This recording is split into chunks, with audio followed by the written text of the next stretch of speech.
안녕하세요. 미술전시 해설가 김찬용입니다. 오늘은 오랜만에 전시를 좀 추천드려볼까 하는데요. 현재 여수에 위치한 예울마루 전시장에서 2021년 1월 29일부터 4월 4일까지 진행 예정인 김익은 컬렉션전을 좀 추천드려볼까 합니다. 제가 개인적으로 굉장히 좋아하는 미술관이기도 하고요. 조용하게 즐기기 좋은 공간이라서 오늘 소개해드려볼까 합니다.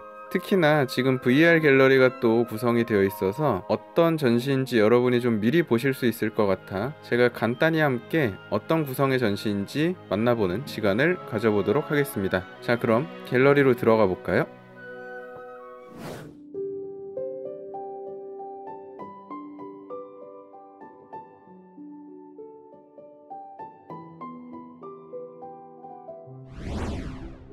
자, 지금 들어오신 공간이 김익은 컬렉션전의 시작점입니다.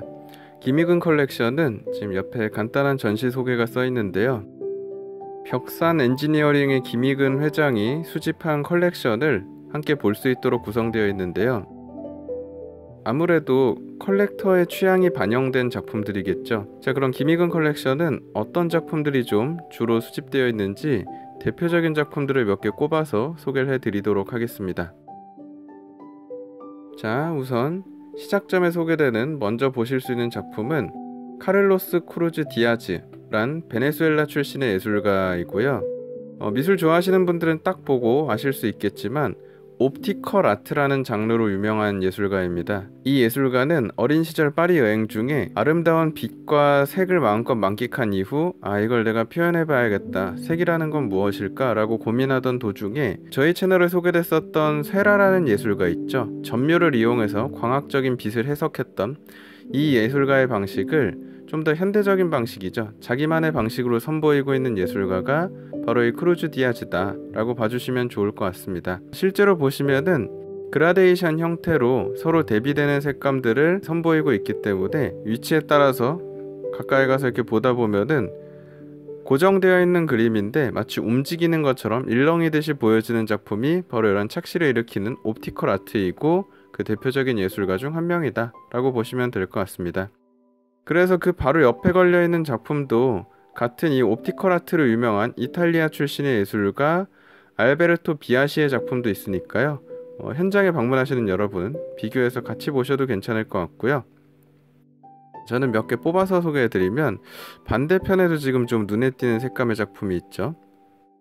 방금 보신 작품과는 좀 다른 느낌의 작품일 것 같은데요. 이 작가는 초현실주의적인 작품을 선보이는 아리베르트 본 오스트로보키라는 작가입니다. 이름이 좀 어렵죠. 자, 이 예술가 같은 경우에는 새 이미지를 이용해서 주로 작품을 많이 그리고 있고요.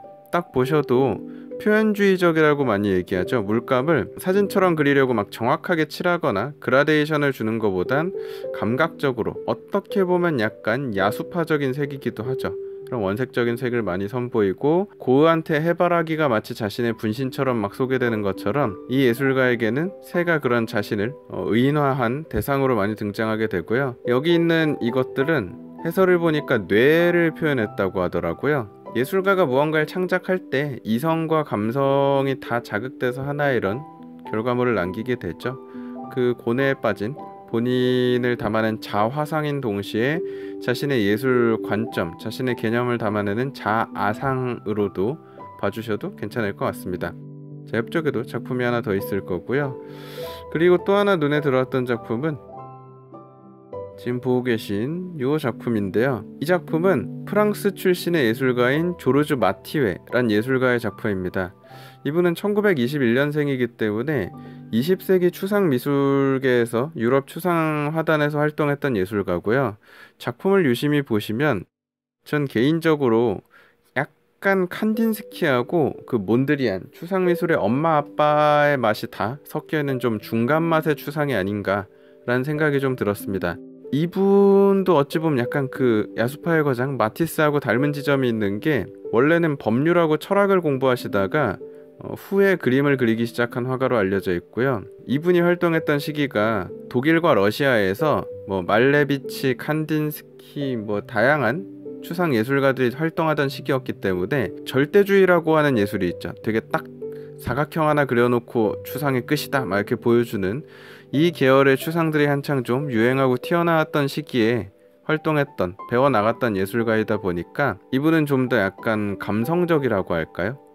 원래 앵포르멜 추상의 대가라고 이분은 소개돼서 이 전시엔 소개 안 되지만 초기작 보면은 약간 수직적인 상태에서 잭슨 폴록이 그림 그리는 것처럼 벽에다가 즉흥적으로 좀 과감하게 행위를 기반으로 물감 뿌리듯이 추상을 보여줬던 분인데, 지금 보고 계신 작품은 1964년작이라서 이분이 좀 더 정돈된 형태로 자신의 작품을 선보였던 시기에 결과물 중 하나를 여기서 이렇게 또 즐길 수 있다 라고 생각해 주시면 좋을 것 같습니다. 자, 더불어 옆에 통로를 통해 이동하면은 이동하시는 길에 바로 이 통로 오른편에 있는 세 점이 시작할 때 말씀드렸던 그 옵티컬 아트라고 얘기하는 착시 미술의 아버지라고 평가받기도 하는 빅토르 바사렐리라는 예술가의 작품이고요. 특히 이분은 화려한 색을 많이 사용하지 않더라도 수학적으로 계산된 듯한 이 형태의 이미지를 통해서 실제 작품을 이것도 유심히 보면은 분명 정지되어 있는 이미지인데도 시선을 쫓다 보면 일렁이듯 움직이는 듯한, 약간 멀미나는 듯한 이 작품을 보여주는 대표 예술가가 여기 또 좀 작품이 소개되어 있다 라고 봐주시면 될 것 같습니다. 자, 그리고 제가 또 하나 마음에 들었던 작품은 이쪽에 있는 작품인데요. 자, 이 작품은 상대적으로 굉장히 좀 젊은 예술가의 작품입니다. 아르노드 플라렌틴이란 프랑스 작가고요. 지금 40대 중반의 작가입니다. 딱 봐도 좀 젊어 보이는 감성이 있죠.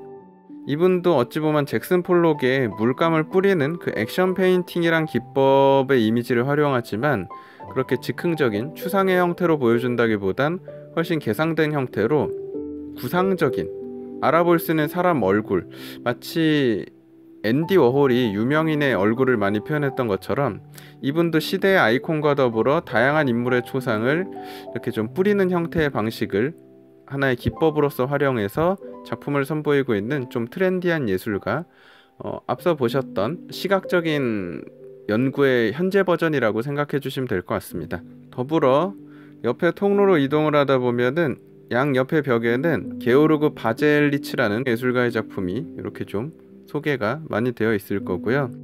제가 좀 눈에 들어왔던 작품은 지금 보고 계신 이 조각 작품인데요. 미국의 조각가 플래처 벤톤이란 조각가입니다. 이분도 1931년생이라서 한창 그 추상표현주의하고 팝아트하고 태동하던 그 시기에 활동했던 조각가라고 할 수 있겠죠.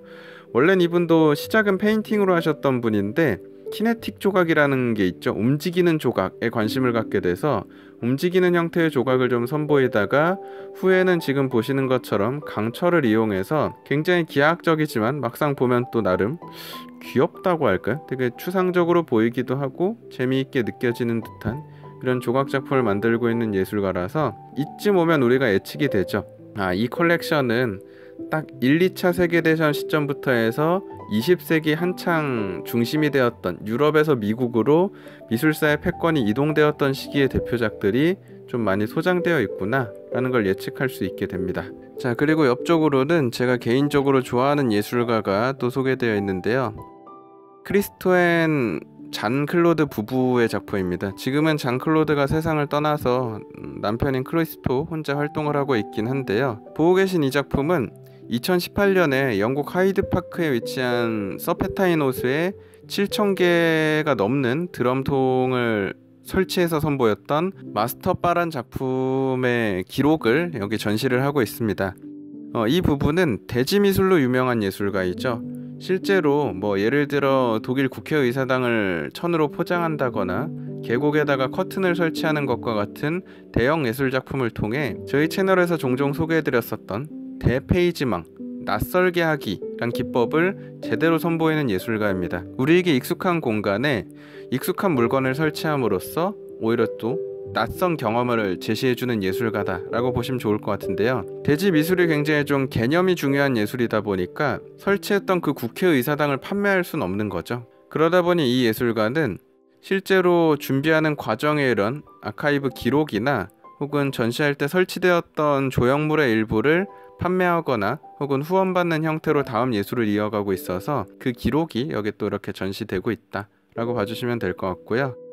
옆으로 조금 더 이동을 해보시면은 전 이 작품이 좀 눈에 들어오더라고요.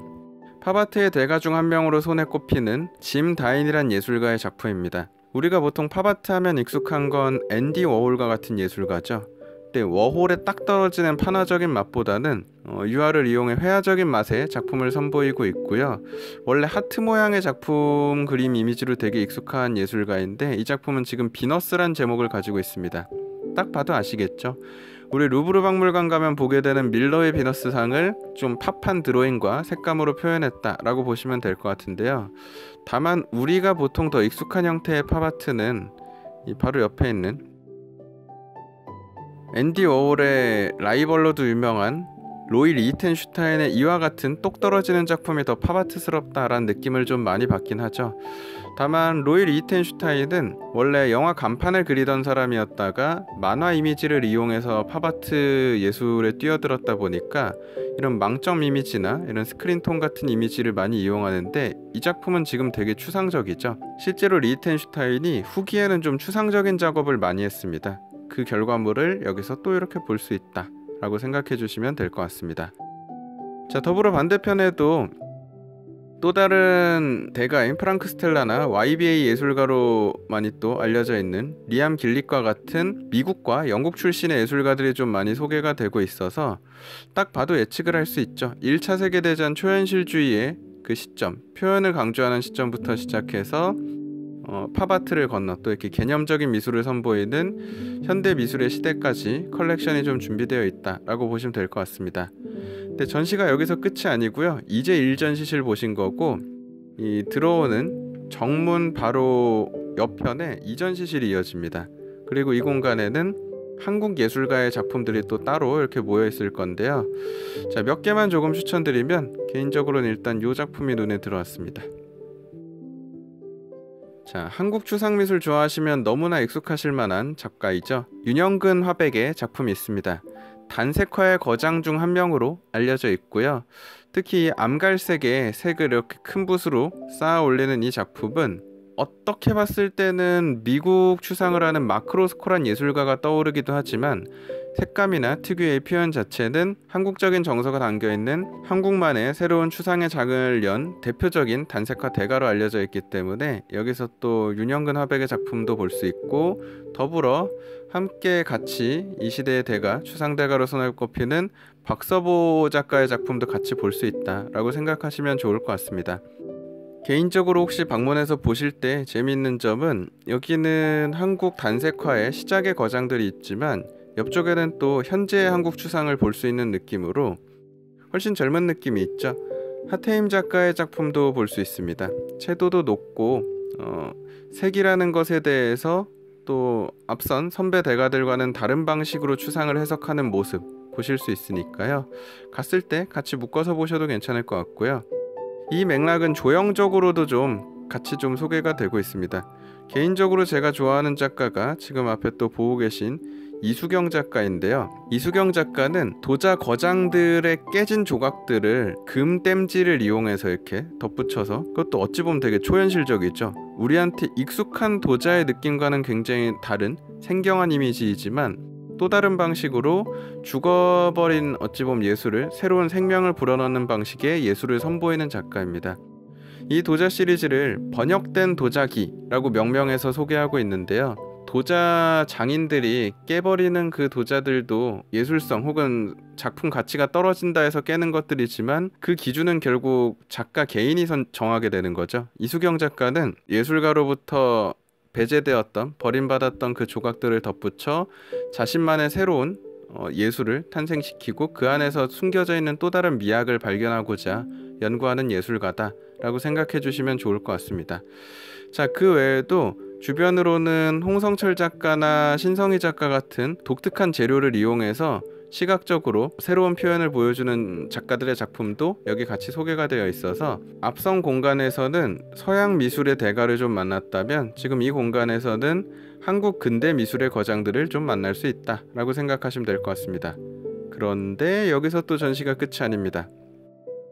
자, 나오셔서 맞은편으로 이동하시면은 마지막 세 번째 전시실이 있을 거고요. 이 공간에는 좀 굉장히 이색적이게 16세기부터 19세기까지의 성상화가 일단 소개되어 있을 겁니다. 사실 우린 지금 팬데믹 시대를 살고 있죠. 과거의 흑사병 시대에는 의학적인 정보가 없다 보니까 많은 사람들이 이런 성상화에 기도를 하면은 병이 나을 수 있다고 믿으면서 하나씩 이렇게 작은 걸 집에 소장하려고 노력을 많이 하기도 했었다고 하죠. 이 공간에서는 한 명의 컬렉터가 관심을 갖고 또 이렇게 모은 수집품 중 일부를 선보이면서 지금 우리도 힘든 시대를 살고 있는데 과거의 역사를 돌아보며 약간 힐링할 수 있는 공간이 준비되어 있다 라고 보시면 좋을 것 같고요. 자, 이 성상화들도 굉장히 매력적이지만 이 전시의 피날레라고 할 수 있는 작품은 사실 뒤에 하나 작게 숨어 있습니다. 제가 개인적으로 또 굉장히 좋아하는 제임스 터렐이란 예술가의 작품이 있을 건데요. 미술 좋아하시는 분들은 뮤지엄 산이라는 공간에 가면은 제일 마지막에 실제로 빛의 착시를 보여주는 제임스 터렐이란 작가의 대규모 전시 공간이 있죠. 이 작품은 빛과 그 홀로그램을 이용해서 착시가 일어나는 듯한 형태의 작품을 이 공간에 설치해 놨는데요.